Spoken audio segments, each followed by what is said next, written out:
Bismillahirrahmanirrahim. Now we will discuss about the soft water and hot water.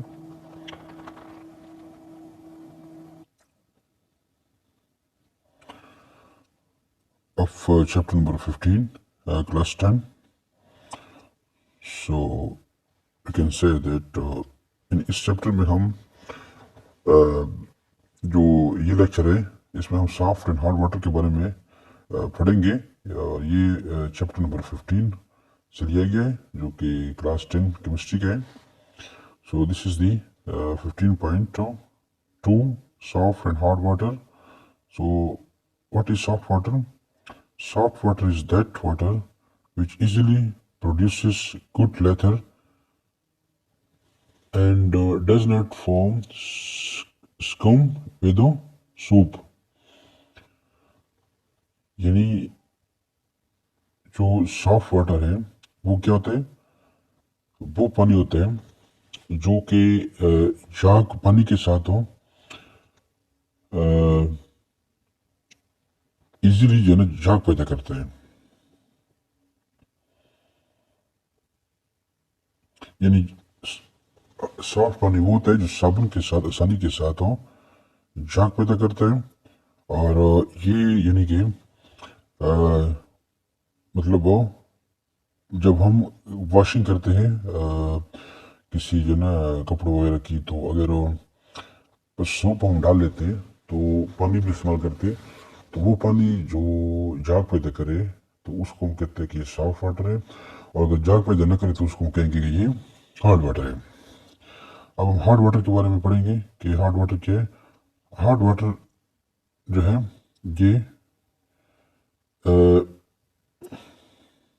ये क्या चीज़ है. Hard water is that water which produces a little लेथर and form scum with soup. तो ये जो है जो सख्त पानी है ये क्या है, वो पानी है जो कि थोड़ा सा झाग पैदा करता है. पानी अगर हम सूप डालें और स्कम बनाता है सूप के साथ. तो इन अदर वर्ड दूसरे अल्फाज में the water which produces curds with soup. यानी वो पानी जो अगर हम उसको सूप के साथ मिला लें तो वो झाग की बजाय कर्ड्स प्रोड्यूस करता है. It will not form lather. ये झाग नहीं बनाएगा विद सूप के साथ. And dirt can not be removed on. तो गंदे कपड़े या गंदे बर्तन जो है ना साफ नहीं होंगे अगर हम सख्त पानी को सूप के साथ यानी अगर हम बर्तन को या कपड़ों को सख्त पानी के साथ धोएंगे और उसमें सूप डालेंगे तो वो जो है चीज़ें साफ अच्छी तरह नहीं होगी, क्योंकि ये सख्त पानी में जो है ना ये सख्त पानी सूप में झाग पैदा नहीं करता. और जब झाग पैदा नहीं होगा तो फिर सफाई अच्छी तरह से नहीं होगी और उसके नतीजे में जो यानी इसके ऊपर जो गंद लगा होता है, जो दाग लगे होते हैं कपड़ों के ऊपर, वो अच्छी तरह साफ नहीं होंगे. तो उसको हम कहते हैं soft hard water. This hard water waste soap and affect the cleaning of action soup.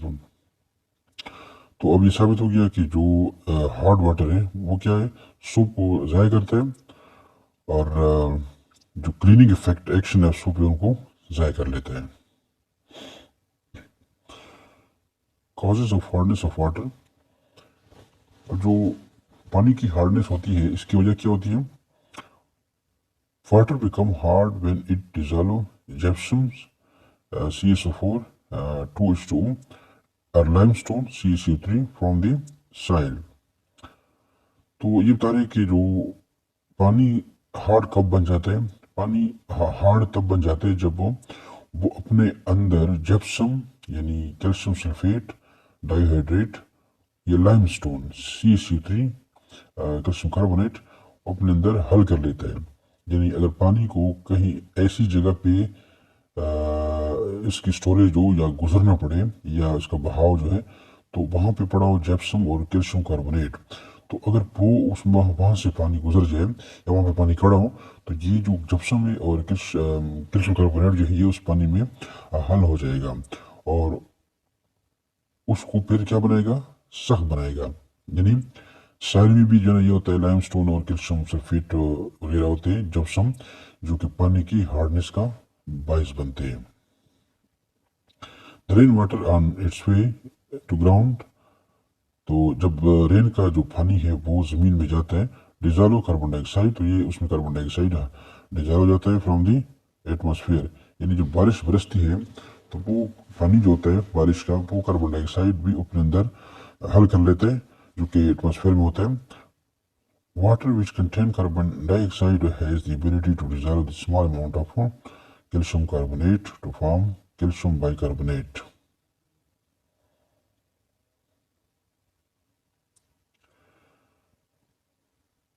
यानी पानी जो कार्बन डाइऑक्साइड पर मुश्तमिल होता है, यानी जिसमें कार्बन डाइऑक्साइड होता है, तो उसकी ये खसूसियत होती है कि ये जो है ना small amount of calcium carbonate को अपने अंदर डिजॉल्व कर सके, फिर उसके नतीजे में कैल्शियम बाइकार्बोनेट बन जाता है।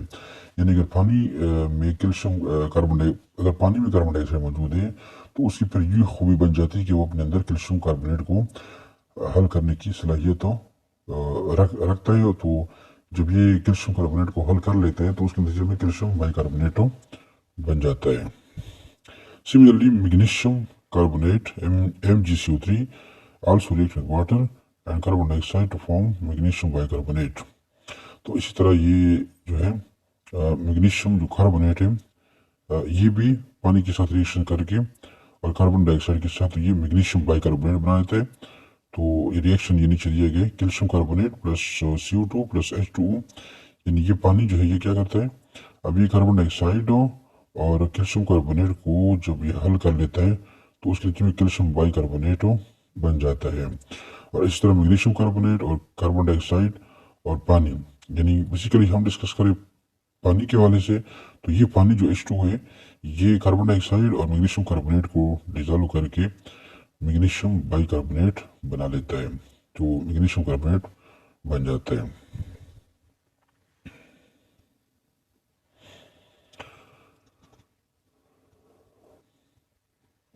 वाटर में also dissolve chlorides and sulphates of calcium and magnesium. तो पानी जो है उसकी ये भी खसूसियत है कि ये क्या करता है, ये क्लोराइड्स को भी हल कर, सल्फेट और क्लोराइड्स को भी हल कर लेता है। ये क्लोराइड्स और सल्फेट जो है ये किसके होते हैं, कैल्शियम और मैग्नीशियम, यानी कैल्शियम क्लोराइड या मैग्नीशियम क्लोराइड या कैल्शियम सल्फेट या मैग्नीशियम कैल्शियम सल्फेट या फिर मैग्नीशियम क्लोराइड या मैग्नीशियम सल्फेट, तो ये पानी इनको हल कर लेता है। This underground we can say this underground water contain calcium ion and magnesium ions which makes the water hard। तो पानी के अंदर अगर ये चीज़ें मौजूद है, कैल्शियम और मैग्नीशियम आयंस है, तो इसका मतलब है कि ये पानी क्या है, हार्ड वाटर है, ये पानी हार्ड वाटर है। उसके बाद ये types of hardness of water. तो हार्डनेस ऑफ वाटर उसकी कितनी किस्में, उसकी दो किस्में, two types of hardness, temporary hard water और परमानेंट हार्ड वाटर। तो हार्ड वाटर की दो किस्में, तो फर्स्ट टाइप जो है ये क्या है, टेम्पररी हार्डनेस होती है और परमानेंट हार्डनेस होती है। तो टेम्पररी हार्ड वाटर क्या चीज़ है और परमानेंट हार्ड वाटर क्या चीज़ है, तो इसके बारे में हम पढ़ते हैं। तो पहला है टेम्पररी हार्ड वाटर। तो टेम्पररी हार्ड वाटर यानी क्या है, the temporary hardness of water is due to द dissolved calcium bicarbonate and magnesium bicarbonate। तो टेम्पररी जो हार्डनेस है, जो हार्ड वाटर है, वो क्यों होता है, वो उसकी वजह है कि temporary hardness of water is due to the dissolved calcium bicarbonate और मैग्नीशियम बाइकार्बोनेट। अगर पानी के अंदर ये चीज़ें मौजूद है, कैल्शियम बाइकार्बोनेट और मैग्नीशियम बाइकार्बोनेट, तो फिर ये क्या है, ये this is the temporary hot water, and these salts are soluble in water and are present in the form of positive and negative ions। तो ये जो कैल्शियम का बाइकार्बोनेट है और मैग्नीशियम बाइकार्बोनेट, ये पानी के अंदर in the form of calcium और मैग्नीशियम आयंस की सूरत में होते हैं, और इसकी वजह से पानी जो है ना ये टेम्पररी हार्ड होता है।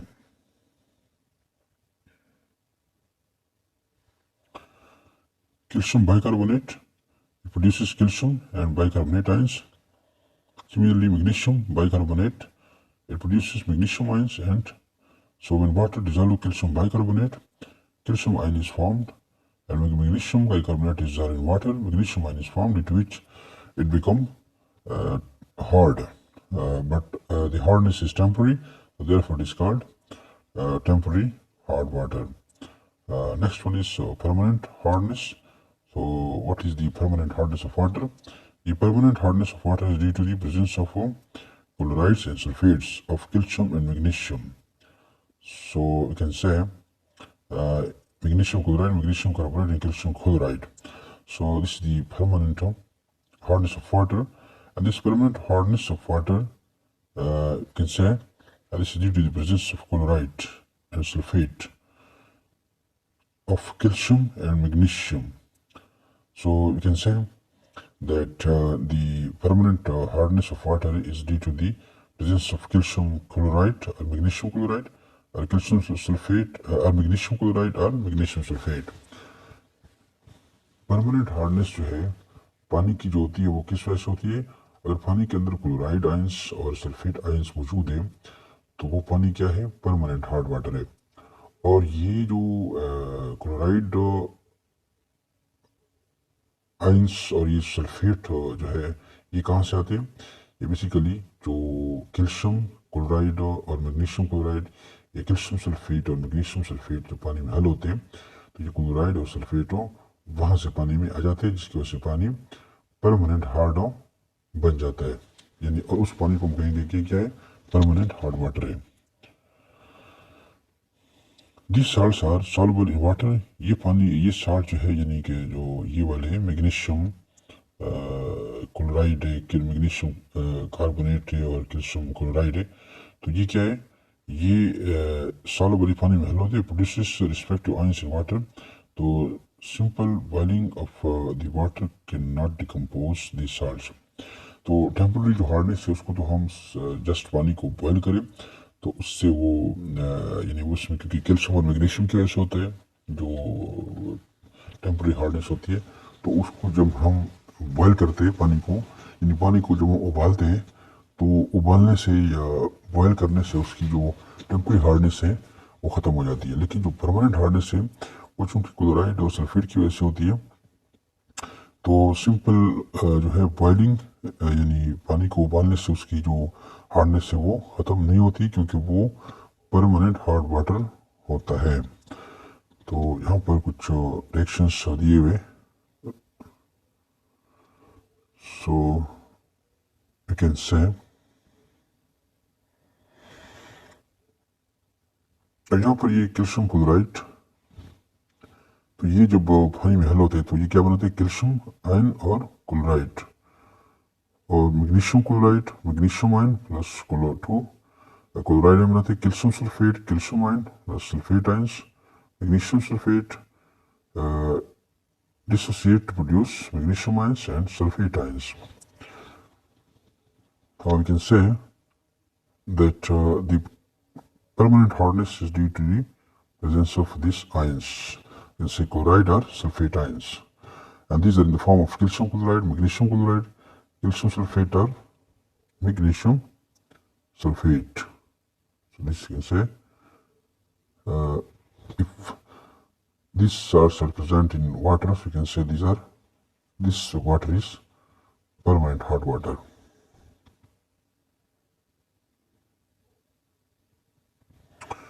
So next one is method of removing hardness. पानी की जो हार्डनेस है उसको हम कैसे खत्म कर सकते हैं, इसके बारे में तरीक़ेकार बताया गया है। Method of removal the temporary hardness, क्योंकि हार्डनेस दो तरह की होती है, टेम्पररी हार्डनेस और परमानेंट हार्डनेस। तो पहले ये कि टेम्पररी हार्डनेस को हम कैसे ख़त्म करेंगे, तो यहाँ पर दो तरीके बताए गए। First one is the by boiling the temporary hard water. Temporary hard water जो होता है अगर हम उसको जस्ट बॉयल करें, उबाल दें, तो उससे जो उसकी जो हार्डनेस है वो ख़त्म हो सकती है। तो temporary hardness of water can be easily removed by simple boiling of water. तो जो टेम्पररी हार्डनेस पानी की है उसको जब हम पानी को अगर वो टेम्पररी हार्डनेस में है तो जस्ट इसको सिंपली उबालेंगे तो उससे वो हार्डनेस जो है वो उसकी ख़त्म हो जाती है। The hardness is caused by the presence of dissolved calcium carbonate, calcium bicarbonate which decompose on heating. तो अगर हम पानी को उबालेंगे तो उससे क्या होगा, उसके अंदर जो कैल्शियम बाइकार्बोनेट होगा वो क्या होगा, वो डिकम्पोज होगा, क्योंकि गर्म करने से कैल्शियम बाइकार्बोनेट ये डिकम्पोज हो जाता है। The calcium carbonate is formed. तो जो कैल्शियम बाइकार्बोनेट, यहाँ पर ये कैल्शियम बाइकार्बोनेट है, ये इसको जब हम हीटअप करते हैं, बॉयल करते हैं पानी को, तो जो कैल्शियम बाइकार्बोनेट है वो डिकम्पोज होकर कैल्शियम कार्बोनेट में कन्वर्ट हो जाती है और साथ साथ कार्बन डाइऑक्साइड और वाटर भी प्रोड्यूस होता है। तो ये जो है the calcium carbonate is formed. The calcium carbonate is insoluble. तो ये जो कैल्शियम कार्बोनेट है ये क्या है, इनसॉल्युबल है, this is insoluble. This calcium carbonate is insoluble we can say and settle down is a precipitate at the bottom. तो ये जो कैल्शियम बाइकार्बोनेट है ये तो चूंकि सॉल्युबल होता है पानी में, तो जब हम पानी को बॉयल करते हैं तो ये कैल्शियम बाइकार्बोनेट डिकम्पोज होके कैल्शियम कार्बोनेट में कन्वर्ट हो जाता है। अब ये कैल्शियम कार्बोनेट जो है ये क्या है, इनसॉल्युबल है, ये पानी में इनसॉल्युबल है, तो ये नीचे बॉटम में बैठ जाता है क्योंकि ये इनसॉल्युबल है। तो इस तरीके से हम जो कैल्शियम बाइकार्बोनेट है उसको हम रिमूव कर सकते हैं, यानी कि हम पानी की जो टेम्पररी हार्डनेस है उसको ख़त्म कर सकते हैं। तो सेकंड मेथड है clerk method. Clerk method. This method is used to remove the temporary hardness of water on large scale. अगर हम बड़े पैमाने पर पानी को साफ करना चाहें, यानी कि पानी की जो टेम्पररी हार्डनेस है उसको ख़त्म करना चाहें, तो हमें फिर ये वाला मेथड जो है जिसको क्लर्क मेथड कहते हैं ये इस्तेमाल करना होगा। तो फिर जिसकी वजह से हम काफ़ी ज़्यादा मिकदार में पानी की जो टेम्पररी हार्डनेस है उसको ख़त्म कर सकेंगे। You can say on large scales. So Clark method is used by removing the temporary hardness of water on large scale.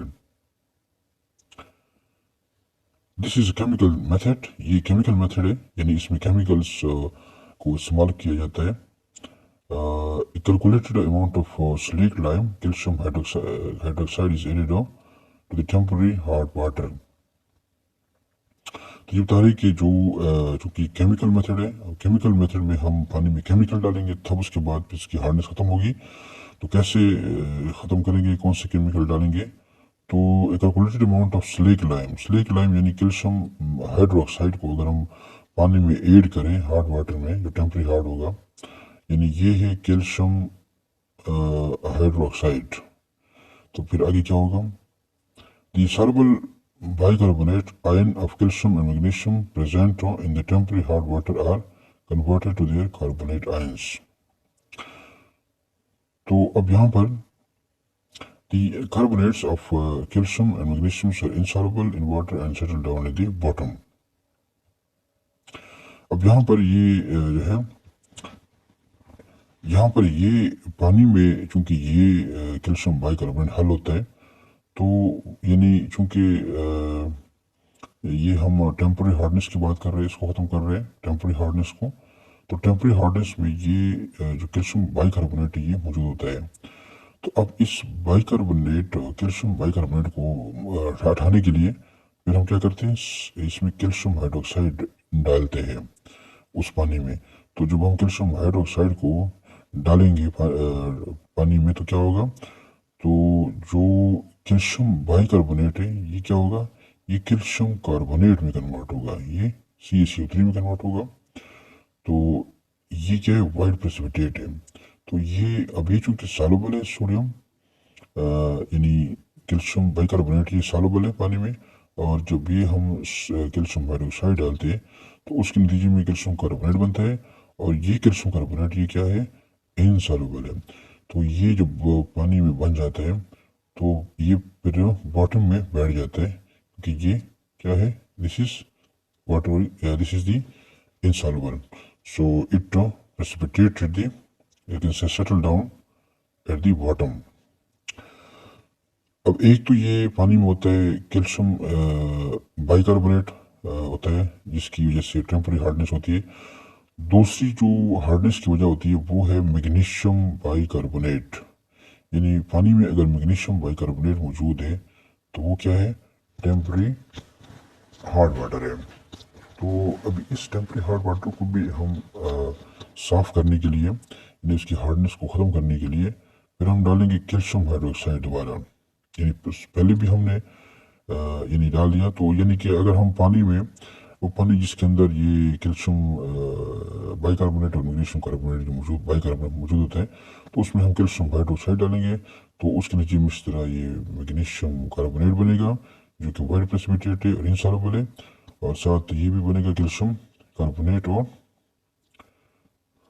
तो ये भी कैल्शियम कार्बोनेट, ये भी इंसॉल्युबल है, ये भी इंसॉल्युबल है, तो ये प्रेसिपिटेट जो है फिर क्या करेंगे, नीचे बॉटम में सेटल डाउन हो जाएंगे या बैठ जाएंगे। तो जिसकी वजह से हम तो ऊपर वाला पानी उसको अलग करके उसकी जो टेम्परेरी हार्डनेस है उसको हम रिमूव कर सकते हैं। Method for removal of permanent hardness. अब पहले जो हम खत्म कर रहे थे वो टेम्परेरी हार्डनेस थी वाटर की, जिसको हम खत्म कर रहे थे। अब दूसरी जो टाइप ऑफ हार्डनेस है जिसको हम परमानेंट हार्डनेस कहते हैं, परमानेंट हार्डनेस ऑफ वाटर, तो इसको हम कैसे ख़त्म करेंगे, इसके भी तरीके मौजूद हैं। तो आइए इसको पढ़ते हैं। Permanent hardness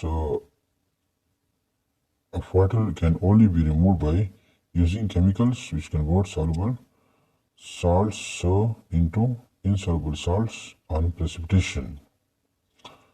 The word permanent is misleading here because this hardness can be removed at the end.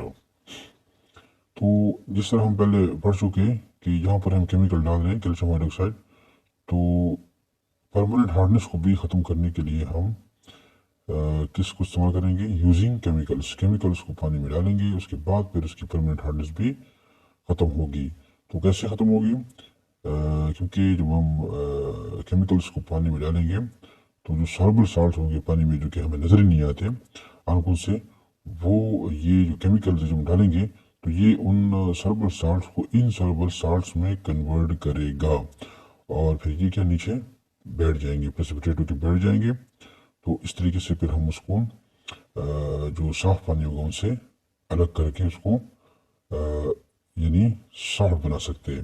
तो इस तरीके से हम जो परमानेंट हार्डनेस है उसकी ख़त्म कर सकते हैं। अब यहाँ पर कैसे केमिकली कैसे ख़त्म करेंगे, by using washing soda. Washing soda को भी इस्तेमाल करने से हम जो परमानेंट हार्डनेस ऑफ वाटर है उसको हम ख़त्म कर सकते हैं।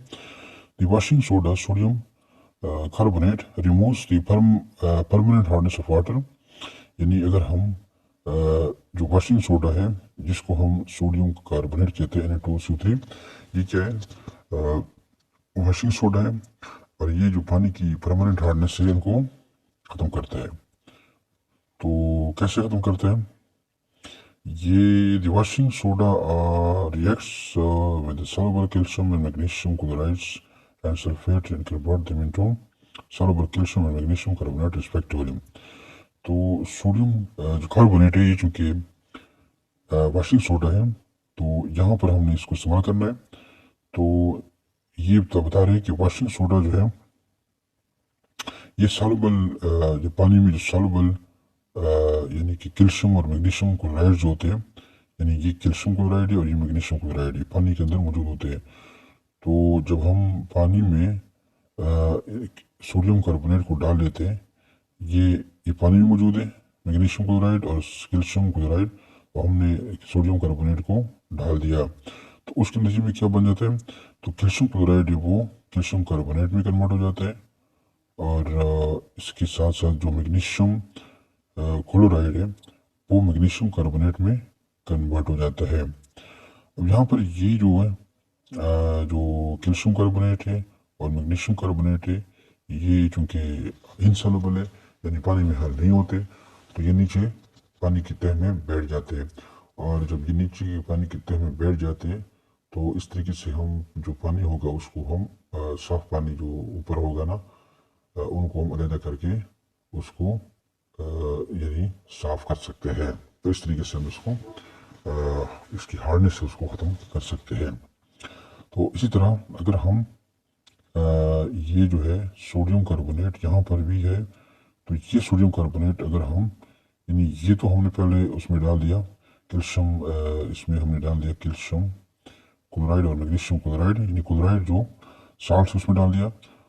अब अगर हम सल्फेट जो साल्ट से यानी इस तरह कैल्शियम सल्फेट से और मैग्नीशियम सल्फेट से अगर ये पानी में मौजूद है और उसमें हम सोडियम कार्बोनेट डालें तो उससे क्या होगा, सोडियम कार्बोनेट को अगर हम डालेंगे उस पानी में जिसमें कैल्शियम सल्फेट और मैग्नीशियम सल्फेट मौजूद हो, तो उससे फिर क्या होगा, जो कैल्शियम सल्फेट है वो दोबारा कैल्शियम कार्बोनेट में कन्वर्ट होगा और सोडियम सल्फेट, और इसी तरह मैग्नीशियम सल्फेट जो है वो मैग्नीशियम कार्बोनेट में कन्वर्ट होगा और सोडियम सल्फेट। तो इस तरीके से ये जो है जो कैल्शियम कार्बोनेट और मैग्नीशियम कार्बोनेट है ये क्या है, ये इनसॉल्युबल है और ये चूंकि पानी में हल नहीं होते तो ये बी प्रेसिपिटेट होकर नीचे बैठ जाते हैं और ऊपर जो पानी खड़ा होता है उसको हम अलग करके, तो इस तरीके से हम जो पानी की जो हार्डनेस है उसको ख़त्म कर सकते हैं, यानी वॉशिंग सोडा या सोडियम कार्बोनेट के ज़रिए से हम इसको ख़त्म कर सकते हैं। ये है सोडियम कार्बोनेट वॉशिंग सोडा, जिसके वजह से हम पानी की जो हार्डनेस है परमानेंट उसको हम ख़त्म कर सकते हैं। नेक्स्ट है आयन एक्सचेंज मेथड। तो परमानेंट हार्डनेस को ख़त्म करने के लिए हमारे पास एक और मेथड है आयन एक्सचेंज मेथड। तो वो क्या है, उसको हम पढ़ते हैं। तो zeolite is an ion exchange reagent which is an integral part of the water treatment process in both consumer and industrial setting।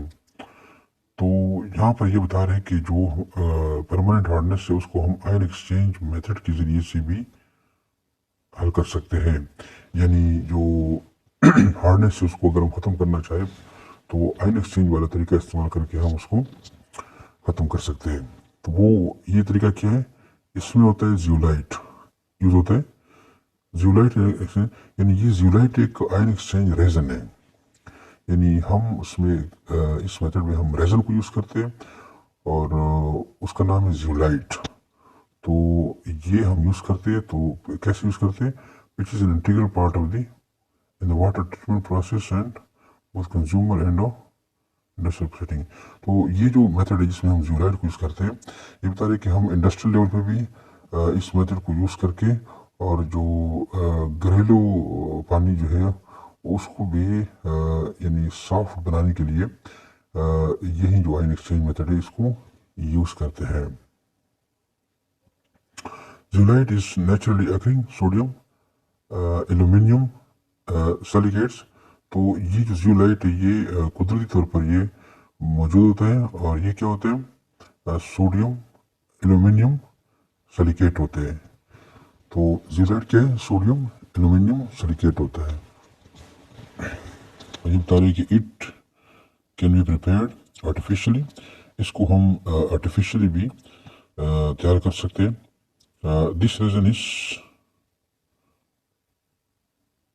Commonly known as a sodium zeolite.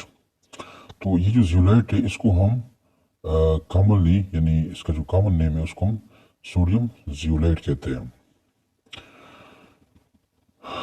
When the hard water is passed through the resin, यानी हमारे पास जो hard water है, जो permanent hard water है, उसको जब हम raisin से पास करते हैं यानी सोडियम जियोलाइट रेजन से पास करते हैं तो फिर क्या होता है, sodium ions will go into the solution while the unwanted calcium and magnesium ions take their place in the resins। तो ये जो जियोलाइट हो, सोडियम जियोलाइट हो, ये जो रेजन है, अगर हम इसमें से हार्ड पानी को पास करें तो उससे क्या होगा, उससे ये होगा कि जो यानी सोडियम है, सोडियम क्या होगा, जो सोडियम है इस जियोलाइट के अंदर वो पानी में जाएगा, यानी सोल्यूशन में जाएगा, पानी में जाएगा और पानी में जो अनवांटेड यानी कि जिसकी वजह से हार्डनेस होती है कैल्शियम और मैग्नीशियम, तो ये पानी से जो है ना उसको रेजन के साथ अटैच हो जाता है। यानी बेसिकली जो रेजन से सोडियम पानी में आता है और पानी से जो कैल्शियम और मैग्नीशियम आयंस है वो रेजन में चले जाते हैं, यानी एक्सचेंज ऑफ आयंस। तो इसलिए इसको कहते हैं आयन एक्सचेंज ऑफ मेथड, क्योंकि इसमें एक्सचेंज ऑफ आयंस होता है। यानी सोडियम पानी में जाता है सोडियम आयंस, और जो कैल्शियम और मैग्नीशियम आयंस है वो रेजन में जाता है। तो ये चूंकि एक्सचेंज ऑफ आयंस है यानी इसमें आयंस का एक्सचेंज होता है, इस चीज को आयन एक्सचेंज मेथड कहते हैं। अब यहाँ पर ये कैल्शियम सल्फेट है, तो ये क्या है, पानी में सॉल्युबल है। मैग्नीशियम सल्फेट ये भी पानी में सॉल्युबल है। अब ये जो कैल्शियम सल्फेट है और मैग्नीशियम सल्फेट है, ये क्या चीज़ है, ये पानी के अंदर मौजूद होता है, जिसकी वजह से पानी हार्ड होता है। तो पानी की जो हार्डनेस है वो कैल्शियम सल्फेट और मैग्नीशियम सल्फेट की वजह से होती है। तो अब अगर हम यही जो हार्ड वाटर है, यानी ये हार्ड वाटर है, इसको अगर हम पास करें सोडियम जियोलाइट, यानी ये रेजन है, इसको अगर हम इनमें से पास करें ये जो रेजन है, तो फिर क्या होगा, इसमें से अगर हम पास करें इस पानी को, तो इस पानी को पास करें इसमें से, तो फिर क्या होगा, तो फिर ये होगा कि ये जो कैल्शियम है, ये कैल्शियम और ये मैग्नीशियम जो है, ये क्या हो जाएगा, ये इस जियोलाइट के साथ लग जाएगा। जैसे यहाँ पर ये कैल्शियम जियोलाइट है और ये सोडियम आयंस है, ये यानी सल्फेट जो है पानी का उसके साथ अटैच हो जाएगा। तो बेसिकली हमारा मकसद जो है कैल्शियम और मैग्नीशियम को रिमूव करना है ताकि पानी की हार्डनेस ख़त्म हो जाए। तो कैल्शियम और मैग्नीशियम को रिमूव करने के लिए फिर हम सोडियम जियोलाइट यूज़ करेंगे। तो जब हम सोडियम जियोलाइट में से पानी को पास करेंगे हार्ड वाटर को, तो उसमें से जो कैल्शियम और मैग्नीशियम होगा वो जियोलाइट के साथ अटैच हो जाएगा, और जो सोडियम होगा जो रेजन का होगा वो पानी में चला जाएगा इन द फॉर्म, तो वहाँ पे भी सोडियम सल्फेट बना देगा। तो इस तरीके से अब यहाँ पर ये कैल्शियम जियोलाइट जो है ये और मैग्नीशियम ये क्या है, इनसॉल्युबल है। तो ये फिर इस तरीके से हम पानी की जो हार्डनेस है उसको ख़त्म कर सकते हैं।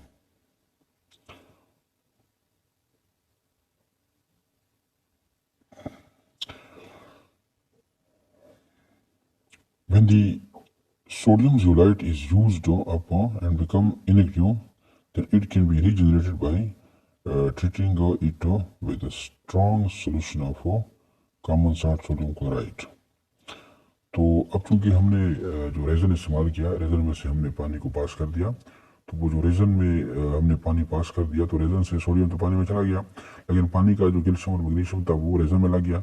अब जो है रेजन में जो कैल्शियम और मैग्नीशियम लगा हुआ है, इसको हमने हटाना है, क्योंकि अगर हम इसको उठाएंगे तो रेजन जो है वो क्या करेगा, रीजनरेट होगा दोबारा। यानी रीजनरेट से मुराद ये कि दोबारा फिर हम इसको इस्तेमाल कर सकेंगे जब हम रेजन से कैल्शियम और मैग्नीशियम को हटाएंगे। तो उनको कैल्शियम और मैग्नीशियम जो है उसको रेजन से हटाने के लिए तो हम क्या करते हैं, हम strong solution of sodium, we can say strong solution of sodium chloride जो है वो उसमें से पास करते हैं। तो जब हम strong solution of sodium chloride pass करेंगे तो ये सोडियम क्लोराइड का जो है strong solution of sodium chloride. अब ये चूंकि रेजन है, यहाँ पे कैल्शियम लगा हुआ है या मैग्नीशियम लगा हुआ है, कैल्शियम जियोलाइट या मैग्नीशियम जियोलाइट, तो जब हम सोडियम क्लोराइड को पास करेंगे तो दोबारा सोडियम जो है यहाँ से फिर जियोलाइट में चला जाएगा और कैल्शियम जो है ना in the form of calcium chloride ये निकल जाएगा। तो इस तरह फिर ये जो सोडियम जियोलाइट है ये दोबारा, यानी यहाँ पे हमने सोडियम जियोलाइट यूज़ किया था तो ये दोबारा यहाँ पर रीजनरेट हो गया। तो ये देखें ना, यहाँ पर भी सोडियम जियोलाइट है, तो ओरिजिनल कंडीशन में था, तो चूंकि यहाँ पर मैग्नीशियम जियोलाइट बन गया, यहाँ पर ये जिस तरह ये यानी यूँ समझे कि इस्तेमाल अब ये गंदा हो गया, तो इसको हम रीजनरेट करने के लिए फिर क्या करते हैं, ये इस तरीके से दोबारा इसको रीजनरेट करते हैं। तो अब ये जो सोडियम जियोलाइट है दोबारा हम इसको इस्तेमाल कर सकते हैं, यानी दोबारा उसमें से हार्ड वाटर को पास करके उसको सॉफ्ट वाटर बना सकते हैं। तो इस तरीके से हम परमानेंट जो हार्डनेस पानी की उसको ख़त्म कर सकते हैं। अब सोडियम जोलाइट क्या चीज़ है इसके बारे में बताया गया है कि sodium zeolite is a white powdery substance with a cubic crystal structure. Sodium zeolite is a mineral. तो सोडियम जोलाइट क्या चीज़ है? ये क्या है? वाइट पाउडरी सब्सटेंस है, यानी सोडियम जोलाइट का जो कलर होता है वो वाइट होता है, पाउडर टाइप होता है, ये सब्सटेंस होता है। तो इसकी जो क्रिस्टल होते हैं वो क्यूबिक होते हैं स्ट्रक्चर में। तो सोडियम जोलाइट बेसिकली क्या है? ये मिनरल है। तो इसकी जो जनरल फार्मूला है वो क्या है? सोडियम जोलाइट, यानी कॉमन नेम इसका सोडियम जोलाइट कहते हैं क्योंकि उसमें सोडियम लगा होता है। तो इसका जो फार्मूला है ये क्या है? Na2OL2O3 into SiO2। तो ये बेसिकली सोडियम और जो एल्यूमिनियम के जो सिलिकेट्स होते हैं क्योंकि वो होते हैं, तो ये इसका फार्मूला क्या है? Na2OL2O3 SiO2 Y2। Sodium zeolites acts as an ion exchange medium. Zeolites are capable of exchanging their sodium ions with a hardness producing ions like calcium and magnesium present in water. तो zeolite क्या होते हैं? यानी जो raisin है वो sodium ions को exchange करते हैं और उसके बदले में जो कैल्शियम और मैग्नीशियम आयंस है उनको पानी से रिमूव करते हैं। तो इसके अलावा in addition to water softening of sodium zeolite has been used as a catalyst in the cracking of petroleum, as a drying agent and as a absorbent. तो ये बता रहे हैं कि जो सोडियम जियोलाइट है उसको सिर्फ पानी की सॉफ्टनिंग के लिए भी यूज़ नहीं करते, बल्कि इसके और भी काफ़ी सारे इस्तेमाल हैं। जैसे कि एज ए कैटलिस्ट के तौर पर इसको यूज़ करते हैं। कैटलिस्ट हमारा दिए कि catalyst is substance which speed of the reaction, यानी इसको हम एज ए कैटलिस्ट के तौर पर इस्तेमाल करते हैं। कहाँ पर इस्तेमाल करते हैं? In the cracking of petroleum. Petroleum की जो क्रैकिंग के दौरान उसको हम एज ए कैटलिस्ट के तौर पर इस्तेमाल कर सकते हैं। और इसके अलावा एज ए ड्राई एजेंट भी हम इसको इस्तेमाल कर सकते हैं। और इसके साथ साथ हम एज ए एब्जॉर्बेंट भी इसको हम इस्तेमाल कर सकते हैं। तो ये क्या है? ये सोडियम जियोलाइट के यूज है।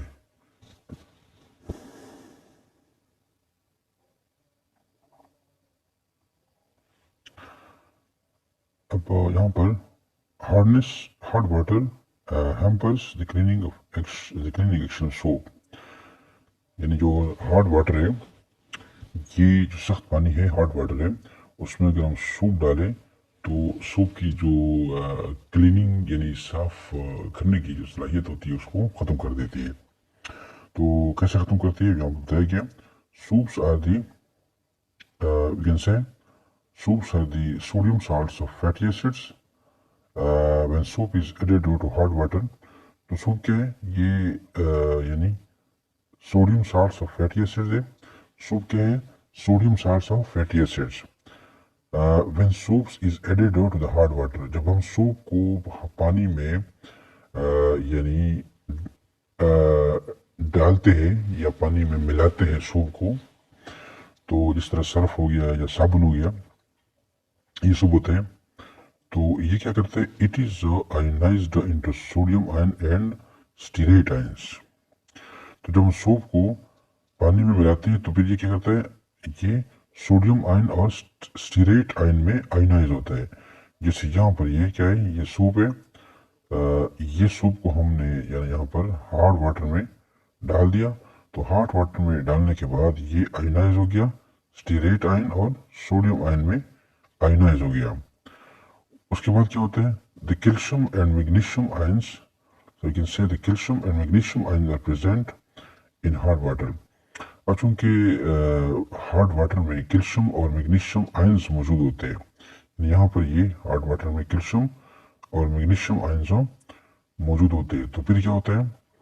The ions react with soap, यानी वो जो हार्ड वाटर के जो कंटेंट्स होते हैं जो कि कैल्शियम और मैग्नीशियम की सूरत में होते हैं वो फिर क्या करते हैं सूप के साथ रिएक्शन करते हैं और सूप के कौन से पार्ट के साथ रिएक्शन करते हैं स्टीरेट आयंस के साथ यानी ये जो स्टीरेट आयंस है इसके साथ वो रिएक्शन कर जाते हैं and produces N insoluble precipitate of calcium and magnesium stearate which is called scum. तो ये जो सूप कंटेंट है स्टीरेटाइन ये यानी ये जो है ये कैल्शियम और मैग्नीशियम की जो यानी हार्ड वाटर में जो कैल्शियम और मैग्नीशियम होते हैं उसके साथ तो ये सूप के जो स्टीरेट आयंस है ये रिएक्शन करके क्या बनाते हैं कैल्शियम और मैग्नीशियम स्टीरेट बना लेते हैं तो जिसको कहते हैं स्कम। यानी बेसिकली जो सोप की जो स्टेरेट आयंस है जिसमें वो क्लीनिंग प्रॉपर्टीज होती है जो सफाई की जिसमें साफ करने की सलाहियत मौजूद होती है तो उसके साथ अगर कैल्शियम और मैग्नीशियम आयन लग जाए तो उसकी जो साफ करने की जो सलाहियत होती है वो ख़त्म हो जाती है। अब यहाँ पर देखिए ना यहाँ पर ये यहाँ पर ये स्टीरेट जो आयन है यहाँ पर जो बन गया है और यहाँ पर ये तो इसके साथ तो क्या लग जाते हैं ये स्टीरेट आयन है इसके साथ ये पानी के जो हार्ड वाटर के जो कैल्शियम और मैग्नीशियम आयन है ये अटैच हो जाते हैं तो क्या बनाते हैं यहाँ पर ये बन जाता है और इसको कहते हैं कैल्शियम स्टीरेट या जिसको कहते हैं स्कम।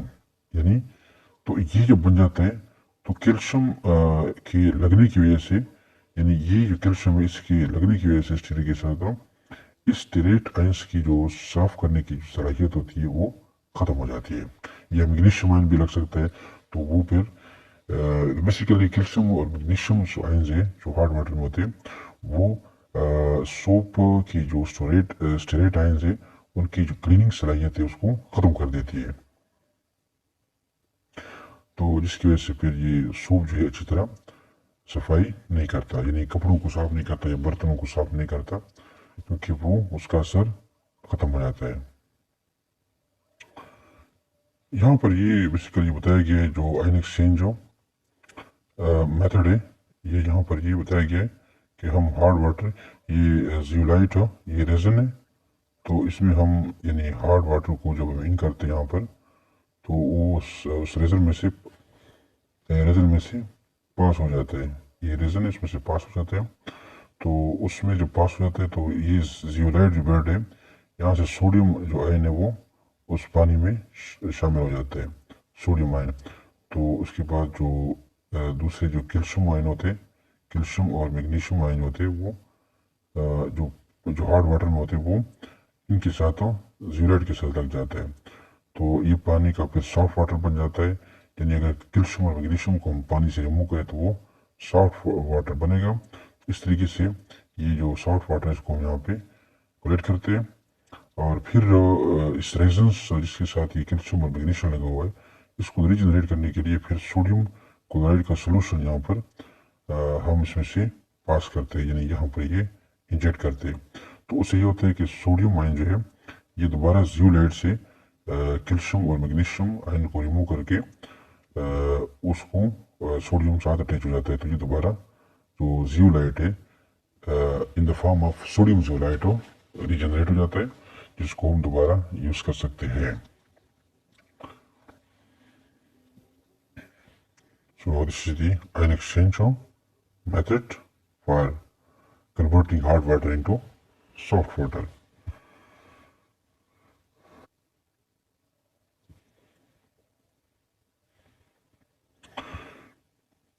उसके बाद है डिसएडवांटेजेस ऑफ हार्ड वाटर तो जो हार्ड वाटर उसकी जो नुकसान क्या है the following are the disadvantages of hard water so we can say hard water consumes large amount of soap in washing process जो हार्ड वाटर है ये बहुत ज़्यादा साबुन या सूप को कंज्यूम करते हैं क्योंकि वो हार्ड वाटर होता है और हार्ड वाटर के बारे में हम डिस्कस कर चुके हैं तो hard water is unfit to use in steam engines तो हम स्टीम इंजन्स में इसको इस्तेमाल नहीं कर सकते क्योंकि ये अनफिट होता है और बॉयलर्स में भी हम हार्ड वाटर को यूज़ नहीं कर सकते और अगर हम यूज़ करें with the hard water is used in the So we can say when the hard water is used in the boiler, calcium and magnesium salts settle down at the bottom is a hard insulating scale. तो अगर हम hard water को boiler में use करें तो जो calcium और magnesium salts होते हैं वो बॉटम में बैठ जाते हैं। तो उससे क्या होता है यानी वो नीचे बॉटम पे स्केल बना लेते हैं। तो उसके नीचे as a result more fuel is consumed in producing. तो उसके नतीजे में फिर ज़्यादा यानी कि अब यहाँ पर ये जिस तरह ये बॉयलर का दिखाया गया है तो अब यहाँ पर हमने जो है वो हार्ड वाटर को यूज़ किया है। तो हार्ड वाटर के यूज़ होने के यहाँ पर सॉफ्ट वाटर यूज़ हुआ है यानी ये जो अगर हम ये बीच दो पोर्शन है तो यानी ये जो बॉयलर है इसमें हमने सॉफ्ट वाटर को यूज़ किया है। तो जब हम सॉफ्ट वाटर यूज़ करते हैं तो ये देखें ना बिल्कुल ये क्लियर है, इसमें कोई भी स्केलिंग नज़र नहीं आ रही है। और यहाँ पर चूँकि इस बॉयलर में हमने उसको यूज़ किया है हार्ड वाटर को यूज़ किया है तो उस हार्ड वाटर के यूज़ होने की वजह से यहाँ पर ये स्केल बन चुके हैं। ये सारे ये क्या है ये सारे स्केल बन चुके हैं। ये यानी ये जो येलो येलो है पीला पीला ये सारा स्केल बन चुका है। तो इसलिए हम बॉयलर में हार्ड वाटर को यूज़ नहीं करते क्योंकि ये स्केल बना लेते हैं। और जब ये लेयर इसके ऊपर बॉटम के ऊपर चढ़ जाती है तो फिर क्या होता है आगे। So when the hard water is used in the boiler, calcium and magnesium salts settle down at the bottom and is a hard insulating scale. As a result, more fuel is consumed in producing steam. तो ये अभी हम पढ़ चुके हैं कि वो जो स्केल बन जाते हैं तो उसको जो कि स्केल बने होते हैं तो फिर हम ज़्यादा फ्यूल जो है यानी गैस ज़्यादा गैस है उसके लिए तो स्टीम को बनाने के लिए ज़्यादा जो है ना गैस को यूज़ करते हैं क्योंकि हीट आगे ट्रांसफ़र ही नहीं होती यानी वो जो इंसुलेशन की लेयर चढ़ जाती है बॉटम पे तो उसकी वजह से जो अगर हम उसको गर्म करना चाहें तो फिर आसानी से जो हीट होती है वो पानी में आगे ट्रांसफ़र नहीं होती क्योंकि वो बॉटम पे इंसुलेशन लेयर चढ़ी होती है। तो जिसकी वजह से वो जो लेयर है वो जो हीट है उसको आगे जाने नहीं देती। तो जिसकी वजह से फिर हमें मज़ीद जो है बॉयलर को गर्म करना पड़ता है और हमारा ज़्यादा फ्यूल इस्तेमाल होता है। If the scales are not removed अगर हम स्केल को ना हटाएं दे ब्लॉक द ट्यूब्स वो ट्यूब्स को ब्लॉक कर लेते हैं which leads to the engine which leads to the engines. This makes a constant threat to the explosion of boiler. The deposition of the scales inside the boiler causes overheating and reduces the life of a boiler. तो अगर हम वो scale जो है उसको ना हटाएं तो उसका ये नुकसान होता है कि वो बॉयलर के जो ट्यूब्स होते हैं उनको ब्लॉक कर लेते हैं और ये ट्यूब जो ये इंजन में जा रहे होते हैं आगे तो ये जो ब्लॉक हो जाए तो आगे चूँकि ये इंजन में जा रहे होते हैं तो लिहाजा ये एक फिर हमारे पास ये जो बॉयलर के फटने का फिर ख़तरा बढ़ जाता है क्योंकि आगे जो है ना ये ट्यूब जो होते हैं जो इंजन में जा रहे होते हैं ये इंजन को ब्लॉक कर लेते हैं जिसकी वजह से इंजन के बॉयलर के फटने का खतरा होता है। Boilers causes overheating and reduce the life of the boiler. तो एक तो एक्सप्लोजन का खतरा होता है ट्यूबें जो ब्लॉक होने की वजह से। दूसरा ये कि जो खतरा होता है वो ये होता है कि ये ओवरहीटिंग यानी ओवरहीटिंग हमें करनी पड़ती है तो बॉयलर को हम फिर ओवरहीट करना पड़ता है स्टीम बनाने के लिए। तो जब हम ओवर हीटिंग करते हैं बॉयलर की तो फिर क्या उससे लाइफ जो है ना लाइफ टाइम ऑफ बॉयलर वो कम हो जाती है यानी बॉयलर जो है ना अपनी जो लाइफ टाइम उसे जल्दी फारे हो जाता है। इसके अलावा the use of hard water for drinking purposes for a long time causes dysentery, intestinal and stomach diseases. If magnesium sulfate is present in the hard water, it weakens the stomach functions. तो यहाँ पर ये जो ना hard water का जो इस्तेमाल है अगर हम ड्रिंकिंग पर्पज अगर हम पानी हार्ड वाटर को हम पी रहे तो ये जो है ना लॉन्ग टाइम के लिए हमारे पास ये नुकसान का बायस बनता है। तो इससे क्या होता है डायसेंट्री का बीमारी होती है और इंटेस्टाइनल स्टमक डिजीज होती है, यानी इंटेस्टाइन और जो मैदे की बीमारियाँ होती है। और इसके अलावा if magnesium sulphate is present हो द हार्ड वाटर, अगर पानी में मैग्नीशियम सल्फेट मौजूद है, पानी में हार्ड वाटर, तो उससे क्या होता है, it weakens the stomach functions. तो ये हमारे जो स्टमक के जो फंक्शंस होते हैं उनको उनको अफेक्ट कर लेते हैं, तो कमज़ोर कर लेते हैं, यानी मैदे को बेसिकली कमज़ोर कर देते हैं, जिसकी वजह से मैदा सही काम नहीं करता और फिर इंसान हर वक्त बीमार रहता है। तो ये मैग्नीशियम सल्फेट जो है इतना इसके नुकसानात है।